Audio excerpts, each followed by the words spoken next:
Good evening. You'll notice that I'm not Mark Urban. I'm Neil Quilliam. I'm a senior research fellow here at Chatham House in the Middle East and North Africa program. So I'm very pleased to welcome you to this evening's event, Iraq, Fragile Progress. It'll be very interesting to see what that progress in fact entails, and I'm sure our speakers tonight will allude to that in one way or another. Just a few housekeeping points. For this evening, the event's going to be on the record. It's going to be live streamed via the website to members. If you wish to comment via Twitter, please use hashtag #CHEvents. If I could ask you to put your phones on silent or turn them off, that would be very helpful for the flow of the evening. I'm just going to say just a few quick words, but nothing too substantive about our two speakers, so we can actually launch straight into their talks. They're going to be talking for about 13 or 14 minutes each, and then that should leave us with about 30 minutes for conversation and questions. So it gives me great pleasure to introduce Zaid Al-Ali, who is a senior advisor at IDEA. He was a legal advisor to the UN in Iraq between 2005 2010. And on my left, we have Zaid Al-Ali, who is a visiting scholar at Columbia University. He is also a doctoral researcher at the LSE, and he looks into Shia mobilization and has spent a lot of time in Iraq and has carried out extensive research there. So if we can just kick off, I'll hand straight over to Zaid, and we've got about 13 or 14 minutes to talk about fragile progress. Thanks very much. Thanks for the organizers for organizing this event. I'll get straight to it. What is happening and what is wrong with Iraq today? As you know, you've been following the news, violence has surged over recent months to levels not seen for years. Large swaths of the country are now outside of government's control. And in recent days, we're starting to get more reports about the types of violence that we haven't seen since 2006 and 2007. Beheadings, so on and so forth, recurring now almost on a daily basis once again, things that we have not seen for years. Now, the type of violence and the conflict that's now taking place in Fallujah and in Anbar is very difficult to follow, and no one knows exactly, for now, how it's going to turn out. But what we do know is that none of this is happening in a vacuum.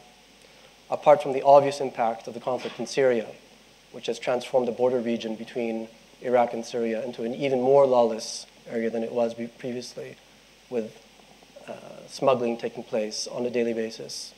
We have human rights abuses that have been taking place at an alarming level since 2003, but increasing even more so now, with groups of people at a time being arrested for no good reason, detained without charge for days, weeks, months, sometimes even longer, subjected to brutal treatment in detention. If they're ever brought to court, and if they're lucky enough to have been found not guilty, then often they're even kept in detention illegally in violation of court orders, merely so that the guards can extract bribes. Women are subjected to sexual harassment, to rape, at alarming levels in Iraq today. The due process requirements and guarantees that are contained in the Constitution are totally ignored. Corruption, as you know, is completely out of control. It was described in 2006 as the second insurgency. And yet, it's been close to 10 years, and the anti-corruption framework that exists today in Iraq, the legal framework that is supposed to protect our public monies from corruption and from embezzlement, is almost exactly what it was in 2005 and 2006. Almost no changes have taken place. And the few changes that have taken place are really insignificant. Nowhere near the type of reform that one would expect, given the billions of dollars that have disappeared in thin air. Services, as you know, are completely non-existent. Electricity, healthcare, education. Now the environment is collapsing at an alarming rate, leading to dust storms, hundreds of dust storms a year, and now, 2 years in a row, debilitating floods that have destroyed billions of dollars of property. Riots and the torching of government offices are now commonplace, especially in the south of the country, and especially during the summer months. Even worse, the combination of all this is the use of what's referred to in Iraq as the magic wands, which you may have heard of, which is the useless bomb detectors that Jim McCormick, a former British police officer who is now serving 10 years in jail, the maximum penalty for fraud, for having sold useless bomb detectors, which do not function, to the Iraqi government, to the tune of tens of millions of pounds. Those devices today, despite the fact that Jim McCormick has now been arrested and convicted of fraud for the sale of these useless devices, those devices are still in use throughout Iraq today. When confronted about the use of these devices, the Prime Minister said that in fact they did work, that the court decision was wrong, that they worked, that the problem was not the devices, the problem was that the police officers and soldiers were not properly trained in their use. Finally, sectarianism has not improved but worsened in Iraq since 2003. It is the worst indictment of the system of government and the occupation and the election system, that sectarianism and the people's willingness to live together has gone worse over time and not better. People in 2003 were much more willing to be forgiving and to live together than they are today. And what is the cause? Rather than seek to improve their performance, rather than admit failure, government officials scandalously resort to sectarianism on a daily basis to protect themselves from criticism in the most vulgar way possible. If I had more time, I would show you examples. What I would invite you to do is to research the phenomenon online. All this is taking place against the backdrop of government that is almost never held accountable for its actions, or inactions, as the case may be. How did this come to pass? Now, there are different starting points. I trace this to the manner in which the Constitution was drafted and to its content. Now, there's an official narrative as to how the Constitution was drafted, an official and accepted narrative. The official narrative is that elections took place in January 2005. The elected representatives of the people drafted a constitution through a drafting committee, and that constitution was put to a referendum in October 2005 and was accepted by 80% of the population. That is the official narrative. There is an untold story about how the constitution was actually drafted, and it's much more sinister. Is that the drafting committee that was putting together the draft was essentially dissolved in August 2005 in violation of the rules and replaced by a shadowy group of people whose identity, for the most part, is still not known today. This group of people wrote the most salient parts of the Constitution, namely the federal system of government. The federal system of government was not drafted by the people who were elected in January 2005. It was drafted in secret and behind closed doors. And what did the federal system of government provide? It provided for a federal system in which regions and provinces were far, far more powerful than the central government, and in which the central government had essentially no power. No power to raise taxes, no power over airspace, no power over agriculture, no power over education, etc., etc., etc. A central government essentially devoid of all sources of income and devoid of any power. The good news is that after the Constitution entered into force and after the following elections, there was a widespread agreement amongst the political class that the Constitution could not be implemented, that the system of government, the federal system of government, apart from the Kurdistan region, could not be implemented in the rest of the country. The bad news is that that left us with no rules according to which our system of government could function. Without a constitution in place that was being applied willingly by the political class, we were left with no rules. Now, every system of government and every constitutional system depends on, for its success, the political class, its goodwill and its capability and its capacity in order to implement the text. Without that type of goodwill and capacity, then necessarily implementation will be a failure.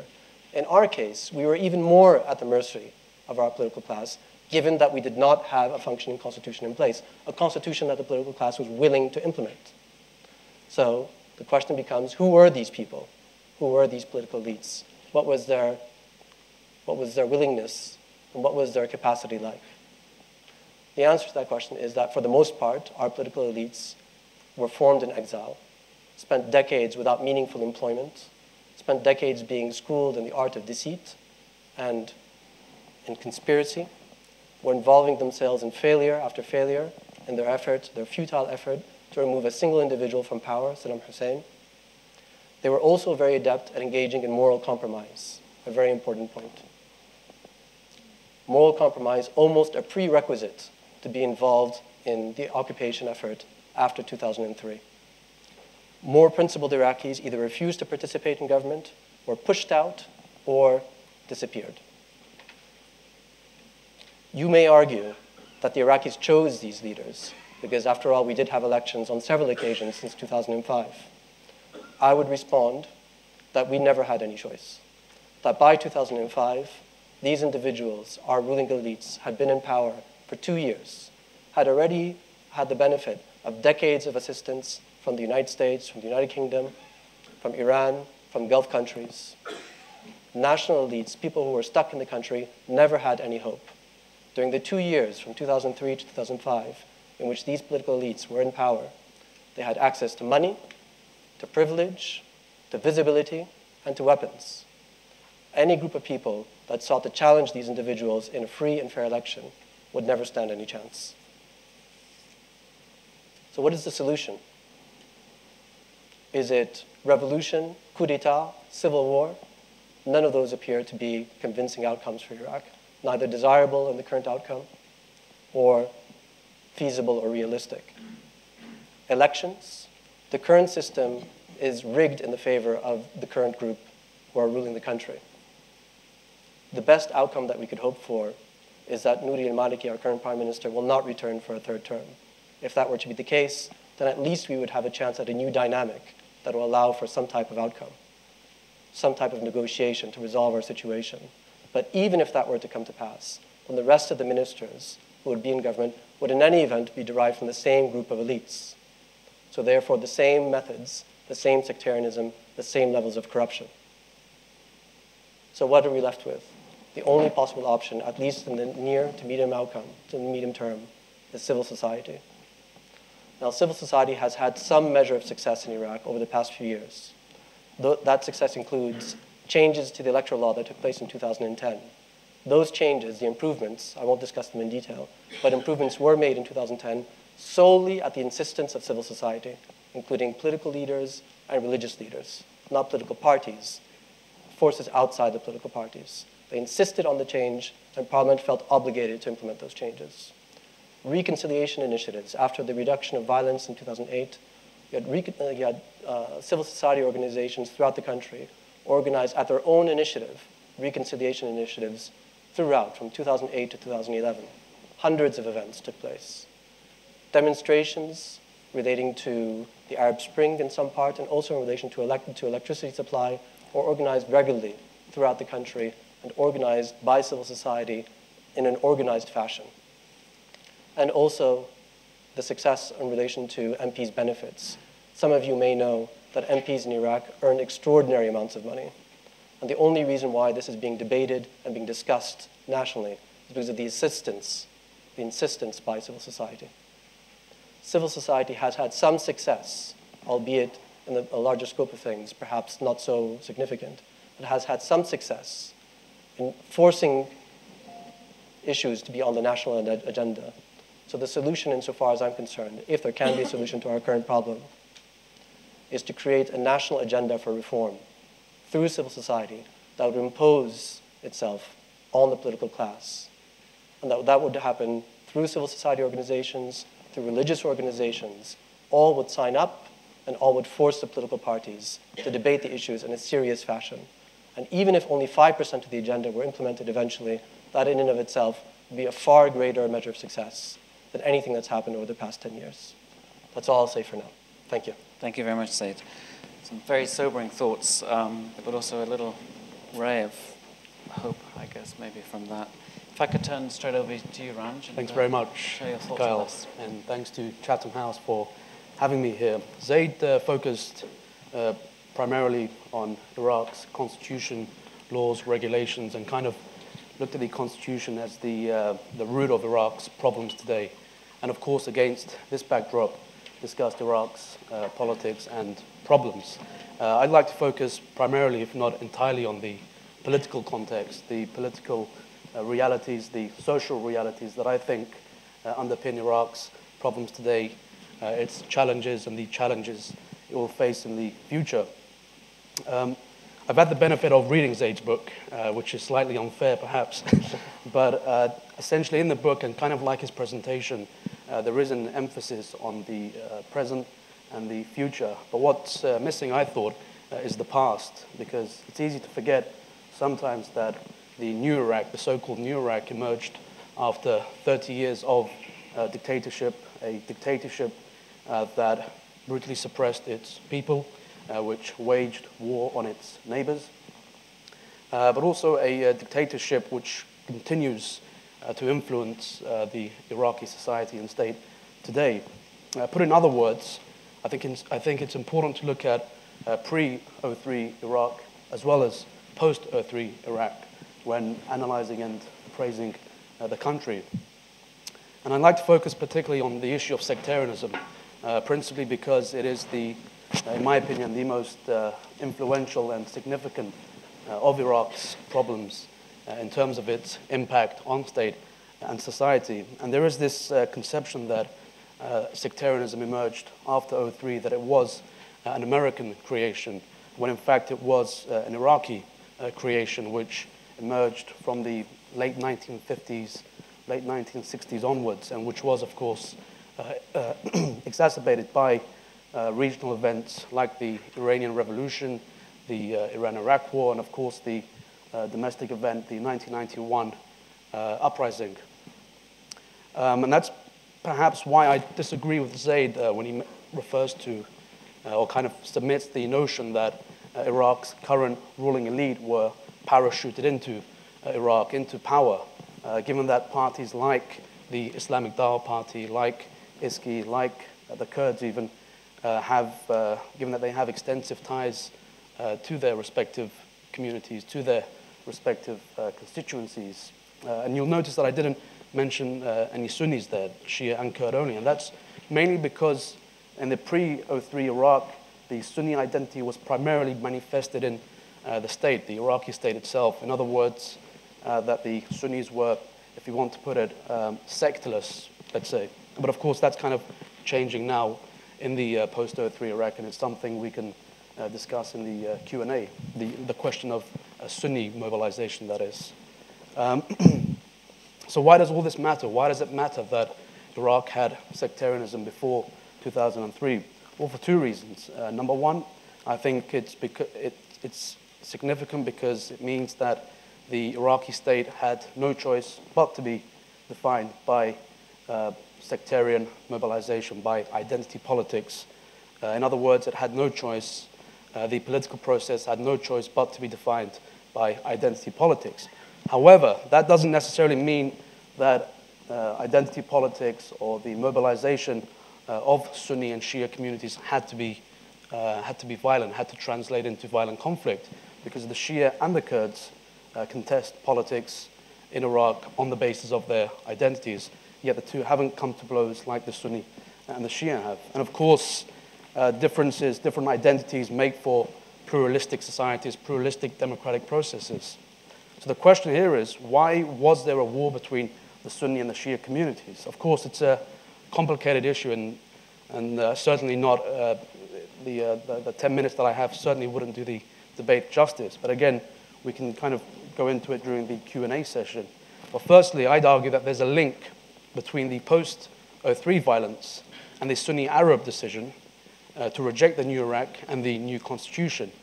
The Sunni Arabs were led by the Sunni Arab elite, who actually today are the ones who most often make references to the Iraqi constitution as the basis of their criticisms and their arguments.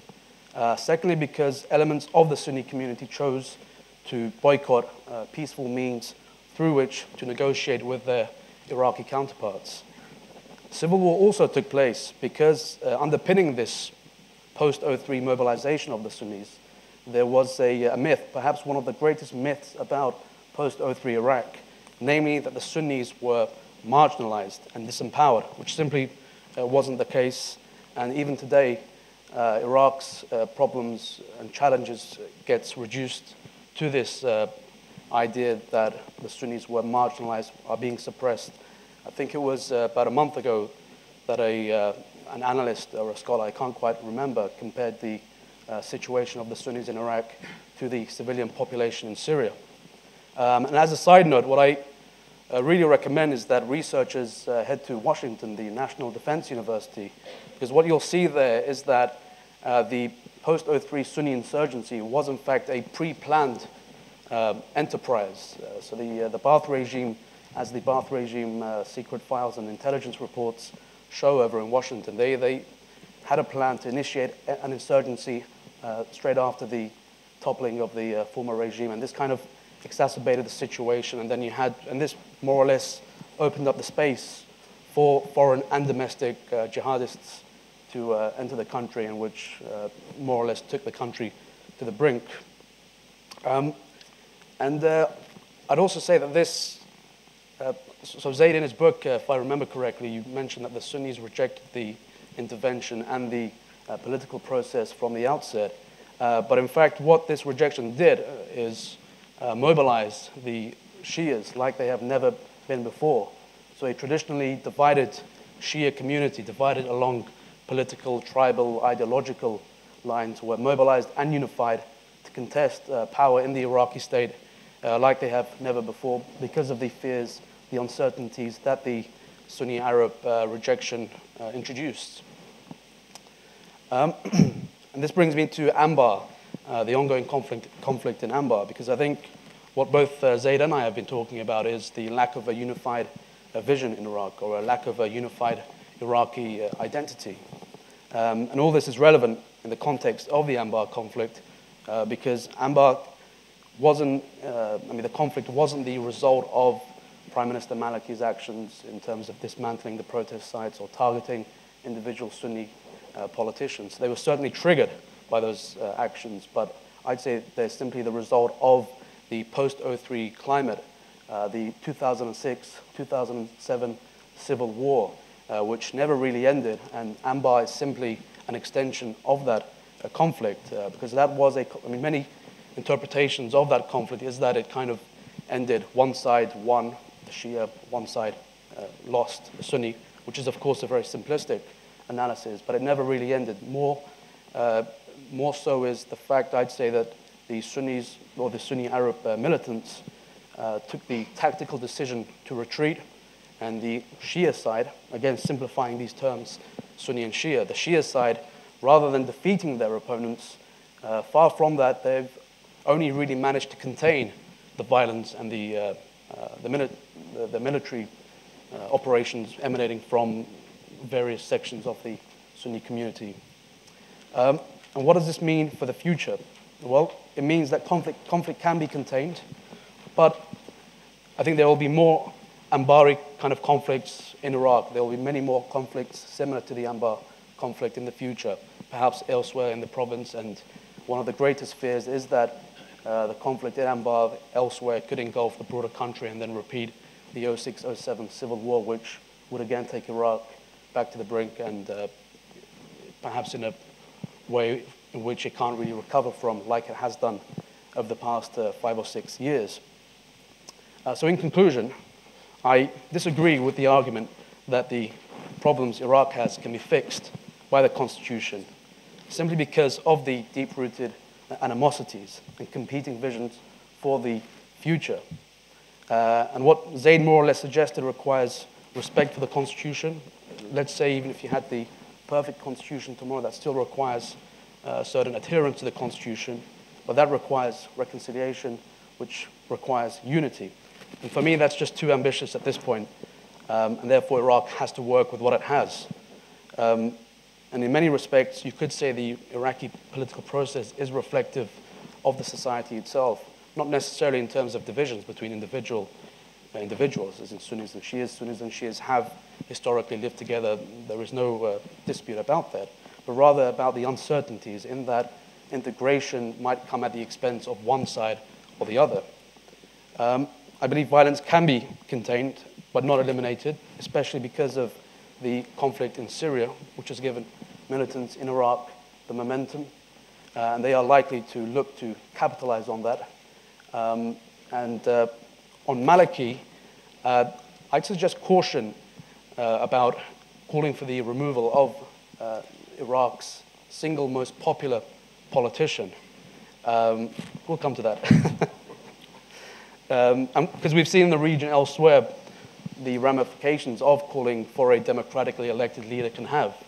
At the same time, calling for the wholesale removal of the regime, kind of rewriting Iraq from the outset. Again, very dangerous, because that essentially means you'd be taking the country back to a transitional phase, and we saw what that transitional phase entailed after 2003. Iraq needs realistic proposals, and I think there is a tendency to call for a stronger state, a centralized state, but then at the same time, proponents of a centralized, stronger Iraqi state call for the removal of a leader that they argue has had or displayed authoritarian tendencies, which is a contradiction, in my opinion. Decentralized power, perhaps even federalism, might be the solution, possibly the solution for Iraq. And we've seen the idea gain support by local actors on the ground, particularly in the Sunni Northwest. And that in turn, I think, will allow for some breathing space to emerge, the breathing space that Iraq needs and Iraqis need as a people to kind of reconcile their differences, to try and forge some kind of unified Iraqi identity. Without that breathing space, this won't be possible. Finally, the past 2 years, for me, has been a remarkable restraint on the part of the Shia community, because we've seen the number of times that Shia political and clerical leaders, most notably Ayatollah Sistani, they've come out in condemnation against sectarian killings, political violence. Whereas when I'm speaking to Iraqi Shias, particularly from Najaf, they're always asking me, where is the equivalent from the Sunni Arab community? And it doesn't exist at the moment, which is very important, especially because of the conflict in Syria, which has, again, exacerbated these divisions. And I'm also always reminded of the fact that in places like Anbar, and I believe in Mosul as well, the Saddam-era flag still flies. And I think I'll leave it there. Thank you. Thank you. Thank you very much. We've had two very clear perspectives there, and I suspect that we could almost open up the conversation between our two speakers. But before I allow that possibly to happen at some stage, we'll sort of throw questions out to the floor. Before we start taking questions, I should just say that there will be a sort of reception on the main floor as you leave, so we can continue conversation sort of over drinks. Anyway, if you would like to raise your hand, we'll take one question at a time. If you can wait for the roving mic, that would be great. Give your name and affiliation, that would be much appreciated. Thank you very much. Great. Can we start a question down here? Great, thank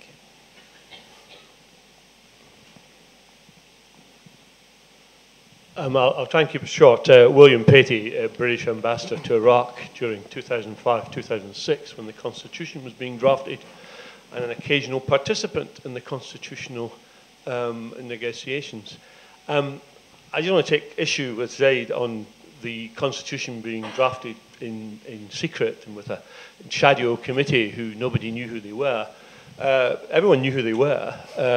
And the constitutional provisions were well debated.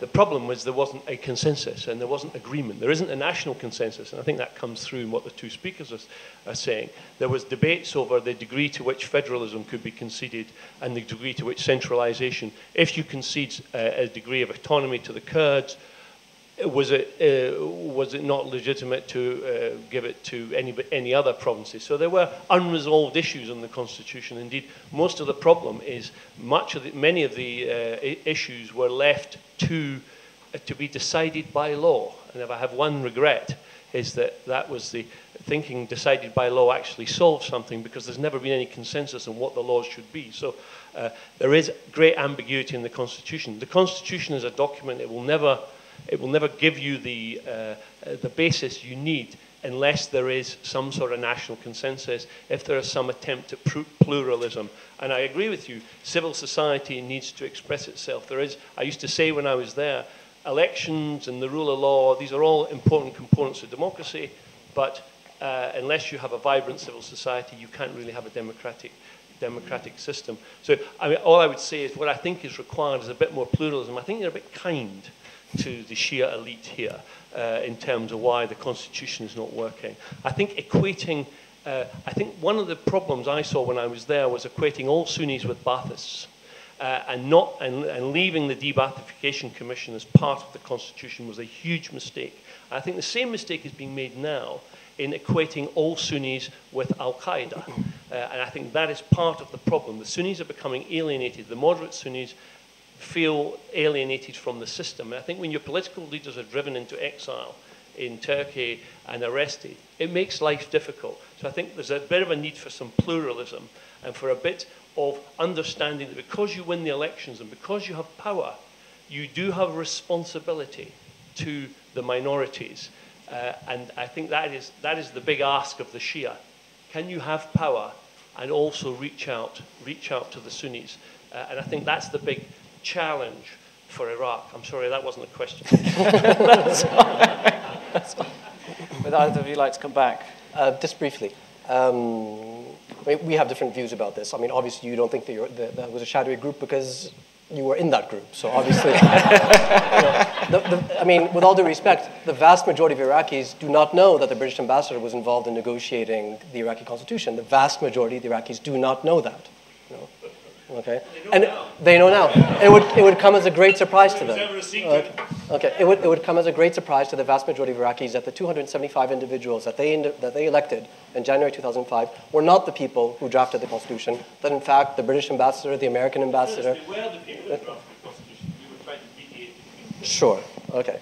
Once again, we have a different opinion about that. And also, once again, I have all the drafts of the Iraqi constitution. I'm one of the few people that's kept all the drafts. If you trace the evolution of the drafts from June to August 2005, you can mark a clear evolution in the ideas of the drafters. And then from August 2005 onwards, which is when you and your colleagues stepped in, everything changed very, very suddenly. It's clear in the drafts, and I set everything out in chapter 3 of my book. I think I'm the first person to have done so.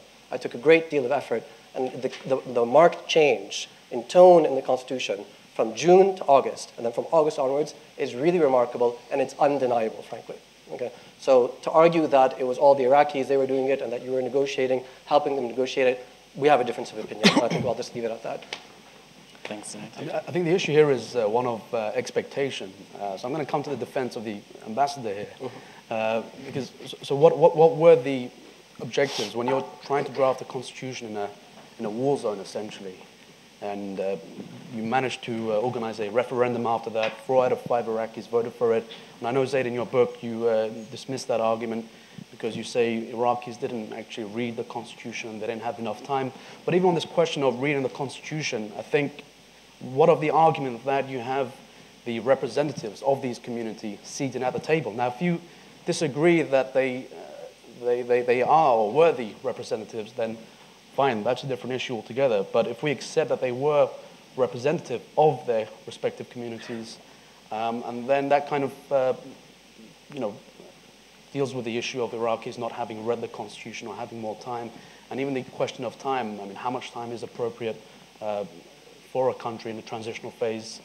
What is even the perfect constitution? I think that's the challenge here. What would have been the ideal constitution? Especially when one particular community was, or some segments of this particular community were dead set on undermining anything that was to be proposed in the new Iraq. Can I just say just one very quick remark? Sure. Is that the vast majority of the representatives of the Shia community, not the Sunni community, the Shia community, the vast majority of them, immediately after the constitution entered into force, clearly came out and said, we reject the constitution. Okay? Only one political party, which was the Supreme Council for the Islamic Revolution of Iraq, which at the time was led by Abd al-Aziz al-Hakim, supported the federal system of government in the constitution. All the others, including the Dawah Party, including the Cedrists, which at the time was the major force in the Shia community, all came out immediately afterwards in February 2006 and said, we reject the constitution, we do not accept federalism, we do not accept. One last issue is that earlier you suggested that I was arguing in favor of centralism and so on and so forth. That's absolutely not the case. In your book you are? No, in my book you'll see. In my book, if you reread the final chapter. Great, thanks, gents. Can we put the questions back out to the floor, please? Next question, please. Over here, thank you very much.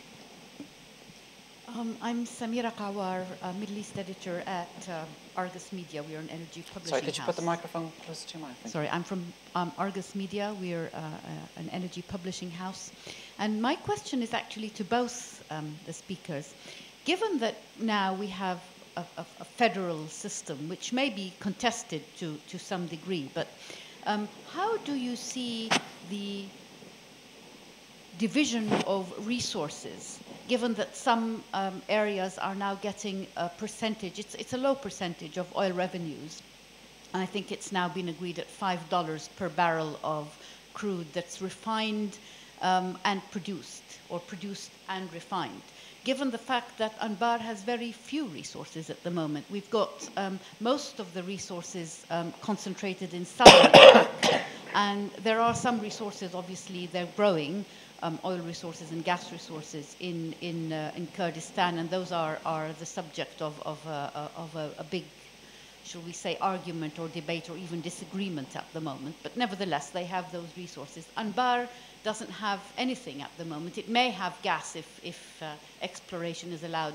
But how would the resources of Iraq be divided and shared equally, given this federal setup at the moment?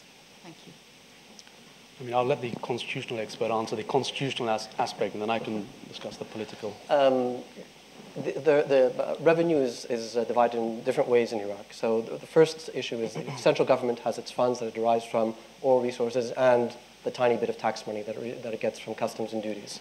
That money is distributed, part of it is distributed to the provinces and to the regions that produce oil. What's left afterwards is allocated on a per capita basis to each province. So Anbar does get a lot of revenue, just like all the other provinces do. The problem isn't that there isn't enough funds. The problem is that those funds that are available are either not spent or are stolen. It's always been the way.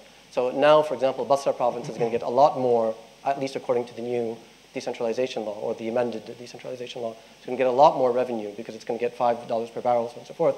But the problem with Basra has never been a lack of funds because they never spend their full budget. They never spend it. And what money is spent often just disappears. Okay? So the problem isn't lack of funds. The problem is oversight. The problem is corruption, embezzlement, et cetera, et cetera. Yeah, I mean, I more or less agree with that. I mean, Anbar itself, I think it was last year that they signed a deal with a Korean company. I can't quite recall. It does have gas reserves. And Salahuddin province, this was also last year. It was reported by Iraq Oil Report, even went about to establish its own oil ministry, completely independent of Baghdad, which was completely ridiculed at the time. This was reported on, but I think there are efforts to expand or build on what energy reserves it does have. Thank you. Next question. Yes, please. Okay, we get a microphone over here, please. Second row, thank you. Since Abbas, I'm Iraqi Turkmen representative to UK. My question is coming back to the drafted constitution. In the constitution, it's not just federalism and the other issues that's created the conflict. The biggest issue, I think, is the disputed area. And this disputed area between Kurds and Arabs, which is mostly constituted from the Turkmen, I would like to draw your attention to what's happening in Tuz Khurmatu town. Tuz Khurmatu town is majority Turkmen, and because of this agreement between central government and Kurdistan, what's happening, the Kurdish government, they don't allow the central government to be involved to protect the town. At the same time, the Kurds themselves, they are not protecting the town. So they left the town to be subjected to the daily terror attacks. So just even on daily basis or every other day, there is bomb attack or explosive or the suicide bombers killing tens and injuring even more. So I don't know, what's your opinion about regarding that? Is there going to be any change regarding this area? Is it going to be these people to be protected in the future? Thank you. I mean, I think the minority issue has been sidelined over the past 5 years, certainly. So minorities aren't getting enough. No, in general. So the Turkmen are a minority in Iraq as a whole, right? Like the Christians and so forth.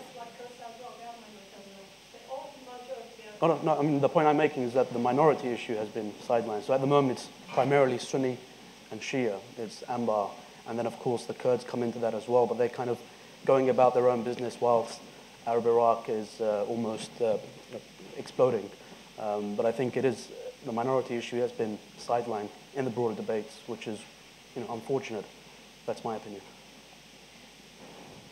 I don't really have anything to add to that other than it's a great tragedy, and I realize that this tragedy exists, and I don't think there's going to be any improvement in the short term. I really don't think so, because the people who are in charge don't have the patience for it and aren't interested. That's my personal opinion. Thank you. Do we have any more questions out there? Yes, please, gentlemen, front row. Thank you. Yusuf Al-Khoy, Al-Khoy Foundation. On the sectarianism issue, how much do you think that the Sunnis of Iraq feel they are the founders of modern Iraq, and the change of balance of power in Iraq is something a lot of them haven't really psychologically accepted? And how much do you think is the ambassador mentioned that Sunni Shias call them Qaeda, but some of their leaders call themselves Qaeda, like Harith al-Dhari, who says, I am a supporter of Qaeda.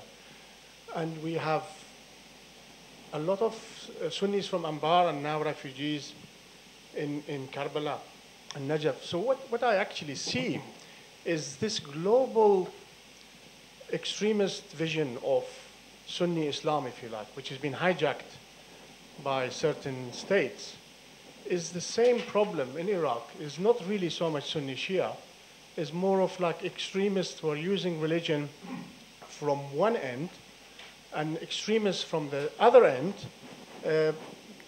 being the reaction to it. And I don't know how this can be resolved, especially when this has become a power struggle between Saudi and Iran, and how we could sort of break this deadlock. So I would really appreciate your views on this. I mean, it's impossible, obviously, to gauge the perception of the Sunni community at large. There's a difference between perception and reality. That is, whether the Sunni community see themselves as a marginalized community. Even if they're not, but they perceive it to be so, then that's equally significant. But in the long run, I think the point was made earlier on by the ambassador, about the moderate Sunni voices. I think they're the ones who need to be empowered more, lest the extremist elements are given a chance to consolidate their hold, to expand their influence. And I think that's probably a good place to start. But I was speaking to an official not so long ago who told me at the moment there are many moderate voices and moderate Sunni leaders, but there isn't a single one or two that you can deal with and who are influential enough to, let's say, make a difference. But I think the empowerment of moderate voices is the best place to start. What I would say is, I generally agree with what Ranj just said, but what I would say is that from 2008 to 2011, when violence was still, when it had decreased from the high levels of 2007 and before it started increasing again, I spent a lot of time visiting tribal areas, farmland areas, very disaffected areas, where people are very, very poor, where you would expect them to be very resentful of the changes that are taking place. And to my great surprise, I found that they were all very optimistic about the future, and that they were all very happy at their situation, and they had no problem with al-Maliki personally. And many of them even said, in these poor, disaffected Sunni areas, that they were even prepared to vote for al-Maliki at the time, because they considered him to be, someone who had re-established security, someone who was probably a national leader, although they didn't agree with everything that he'd done and said. So generally, he was fine. Okay? That goodwill was deliberately ruined, deliberately destroyed, on both sides. I'm focusing just because in your question, you focused on the Sunnis, but on the Shia side also, equally. You had many people of goodwill, and their goodwill was also deliberately sidelined by deliberately sectarian politicians, deliberately, who often always refer to sectarianism in order to deflect attention from their own failures. There are so many examples that I could cite. It's really appalling when you see the way they speak to each other publicly on Iraqi television. But could you give us an example, perhaps, of, let's say, a influential Sunni politician or leader seriously advocating some kind of cross-sectarian alliance with Maliki state of law? Because I remember in, I think in 2009, the provincial elections, there were reports that Maliki had made overtures to the Sunni community, to Salah Mutlaq, I think, but the story was that this was torpedoed by the Jordanians or Saudi Arabia, I can't quite remember. But can you give us an example, perhaps, where there's been an episode of genuine cross-sectarian political alliance, let's say, or partnership, even? Sure. The Iraqi alliance, 2010, was the only cross-sectarian alliance, electoral alliance, as you know. It was the only one, right? And the Sunnis at the time voted for an electoral alliance that has at its head a Shia. Okay, so many people have said, oh, well, that was just a fiction and so on and so forth, but they did vote for it, right? At the time, they did. And many people on the other side voted for al-Maliki. There was a large segment of the Iraqi population, a clear majority, that voted for two political alliances that were campaigning on the basis of national unity, of moderation, anti-corruption, et cetera, right? What was expected at the time, what everyone was hoping for, is that those two alliances would merge, or not merge necessarily, but form a government. But instead, that never happened. Okay? Instead, it was de-Baathification, it was more corruption, it was more sectarianism, it was more human rights violations, arrests, et cetera, et cetera. That's what we got instead. Out of the 91 seats Iraqi got, 12 of them came from the Shia South. They came from the Shia South, but how many of those seats came from Baghdad, from Shia areas of Baghdad? That you'll never know. And then if I can finish. Sorry. So 12 seats from the Shia South, and you mentioned that it included a Shia leader, Zaid Al-Ali. Sure. But I think it's well established that Zaid Al-Ali is seen as the more preferred Shia. He's less Shia than the others. And secondly, an individual or a politician who in Iraq's previous elections, I think came third and then was non-existent in the next 2005 elections. But can you seriously call Iraqi a cross-sectarian party, given that reality? Because I was in the South in 2010, and I'd speak to people in the South. I'd ask them, who would you vote for? And they'd say Alawi. So I think that vote was for Alawi, but not necessarily for Iraqi. And I think a distinction has to be made between Iraqi as a bloc, its identity being primarily Sunni Arab, and its figurehead Shia leader, Zaid Al-Ali. Whereas elsewhere would be votes for the Dawah party, state of law. So I think that distinction is important, because Iraqi's core identity is Sunni Arab. That's the essence of the point I'm making. Excellent. Thank you. If I can just jump in, I'm sure this can continue for the next 10 minutes. If I could just throw the center of gravity back out to the members and see if we can pick up some more. Yes, please, gentlemen. Fourth, fifth row there. Thank you. Yeah, thank you very much. Gary Kent from the All-Party Parliamentary Group on the Kurdistan region. The Kurdistan region has been mentioned in passing, almost as if it's another country. And, of course, it is a distinct part of federal Iraq. I just wanted to invite both of you to imagine where Kurdistan is going to be. Can it dynamize as a gateway to the rest of Iraq, Iraq as a whole? Will it stay? Can it stay? Does it want to stay? Do people in Baghdad wish it to stay? Is it feasible for it to go? And the new relationship with Turkey, how is that going to change that possibility as the pipeline gets going, Kurdistan becomes a net contributor and therefore maybe decides that it's time to cut its losses? How do both of you see the next 5 years for the future of the Kurdistan region? Small question. In Iraq. Thank you very much. What I would say just briefly is I would prefer the Kurdistan region to remain part of Iraq, mainly because I'm concerned about conflict. I don't see that the Kurdistan region has a lot to gain from separating from the rest of Iraq, particularly because the risk of conflict is very, very high. Separation without conflict, I think, is going to be very difficult. And I would prefer for there to be no more conflicts between those two peoples. That's my main concern. Another reason why is, from a purely human perspective, I don't see why we can't live together. I would consider that to be a failure of the human spirit if we weren't able to resolve our differences. And I think we can and we should. Right? Something else is that many people don't give this enough credit, is that since 2003, Iraqi Kurdistan is much more part of the rest of Iraq than it had been ever in the past, probably. The amount of exchange that takes place between Iraqi Kurdistan and the rest of the country is much greater than it's ever been. You have people that are flowing into Kurdistan to go on holiday, to work, to have operations done, to relax, et cetera, to own property. Many people from Baghdad now own property in Iraqi Kurdistan. That's never been the case before. There's a lot more respect towards people in Kurdistan as well. Previously, racist jokes were very, very common. Now they're very rare.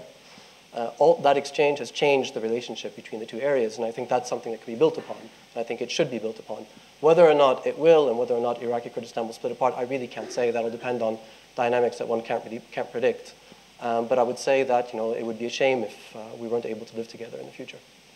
Yeah, and I think the Kurds are essentially concerned with making sure Iraq doesn't go back to the past, where the Kurds paid dearly in the hands of a brutal dictatorship in Baghdad. So they're concerned with the past, they're concerned with the present, because they want to build and continue to build on their economy, their vast energy resources, and they're concerned about the future because of the regional volatility. I don't think they'll choose independence anytime soon. It will always be on the table, I think, as an option, and only if the regional climate, the domestic climate in Iraq requires it. But again, you mentioned Turkey. It's highly unlikely Kurdistan would ever declare independence unless it had the patronage from Turkey. Okay, we have time for one more question. Yes, please, down at the front.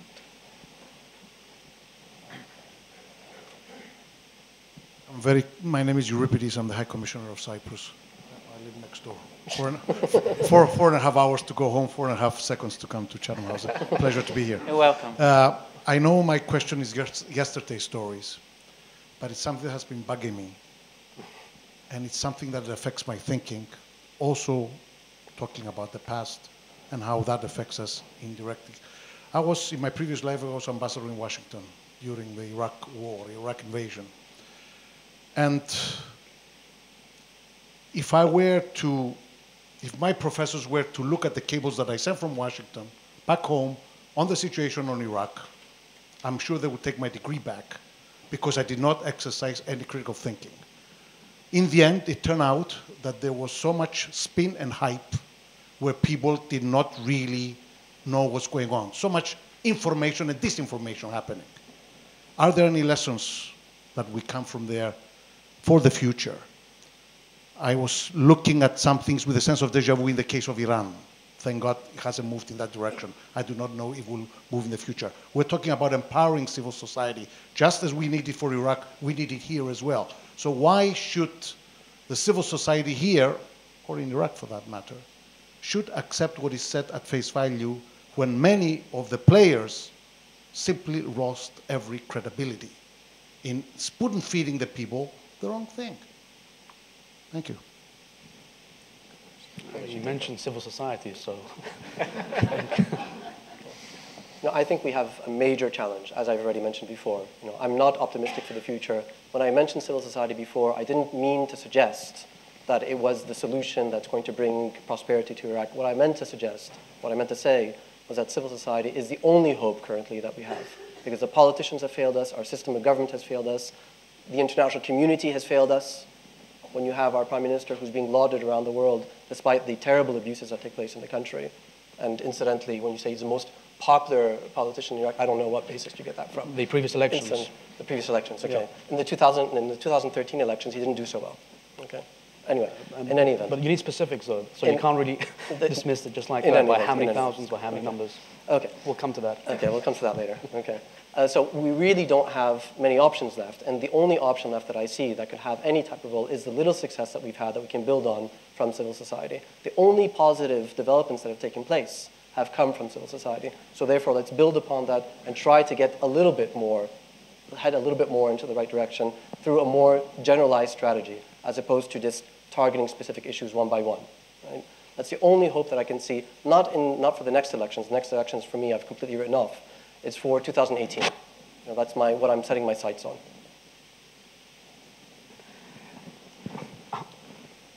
I'm just perhaps I'm too skeptical or even cynical, but this idea of having a grand solution for Iraq, I think it's healthy to have the debate and the discussions, but I'm yet to kind of receive a convincing proposal as to how you bridge the gap, the animosity which I referred to in my presentation, because I think that's essentially it. This is the foundation on which the post-03 violence and conflict took place. And until I think that's resolved, then civil society initiatives, anything else beyond that is just ancillary. Can I just say something very quickly? Sure. So the civil conflict that took place between 2005 and 2007 was much more violent than what's taking place now, right? Yeah. Levels of violence were 3 to 4 times higher than they are now, okay? And yet, after that terrible episode of violence, from 2008 all the way to 2011, there was a spirit of national reconciliation in the country, undeniable, undeniable. Okay? And as I said in my presentation, though, there was a tactical retreat, because I think this is, again, one of the misconceptions. The Civil War didn't suddenly magically end after 2007. As I said earlier in my presentation, there was a retreat on the part of one community, and of course, I was careful to point out that the other side did not win any conflict. They simply contained the violence from the extreme elements emanating from the Sunni Arab community. It wasn't. Well, you're talking it about didn't end there. You're talking about the armed elements. You're talking about the tiny percentage of the population that's actually participating in the fighting. Right? Sure.